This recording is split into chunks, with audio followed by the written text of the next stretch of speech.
In this video, I want to talk about the normal equation and non-invertibility.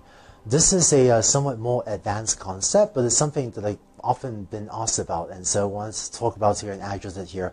But this is a somewhat more advanced concept, so feel free to consider this optional material. It's a phenomenon that you may run into that's maybe somewhat useful to understand, but even if you don't understand the normal equation and linear regression, you should be able to get that to work okay. Here's the issue. For those of you that are maybe somewhat more familiar with linear algebra, what some students have asked me is, when computing this theta equals x transpose x inverse x transpose y, what if the matrix x transpose x is non-invertible? So for those of you that know a bit more linear algebra, you may know that only some matrices are invertible and some matrices do not have an inverse. We call those non-invertible matrices singular or degenerate matrices.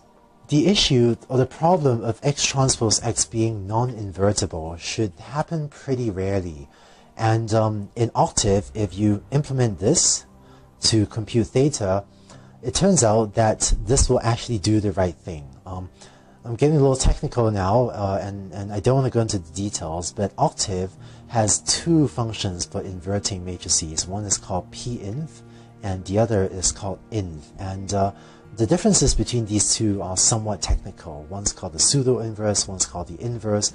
But you can show mathematically that so long as you use the pinv function, then this will actually compute the value of theta that you want, even if x transpose x is non-invertible. The specific details between what is the difference between pinv and what is inv, that's somewhat advanced numerical computing concepts that I don't really want to get into. But I thought in this optional video, I'll try to give you a little bit of intuition about what it means for x transpose x to be non-invertible, for those of you that know a bit more linear algebra and might be interested. I'm not going to prove this mathematically, but if x transpose x is non-invertible, there are usually two most common causes for this. The first cause is if somehow in your learning problem you have redundant features. Concretely, if you're trying to predict housing prices, and if x1 is the size of the house in feet and square feet, and x2 is the size of the house in square meters, then 1 meter is equal to 3.28 feet, rounded to 2 decimals. And so your two features will always satisfy the constraint that x1 equals 3.28 squared times x2.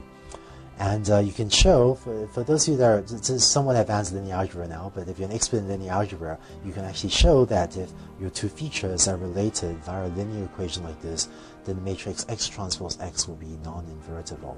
The second thing that can cause x transpose x to be non-invertible is if you're trying to run a learning algorithm with a lot of features. Concretely, if m is less than or equal to n.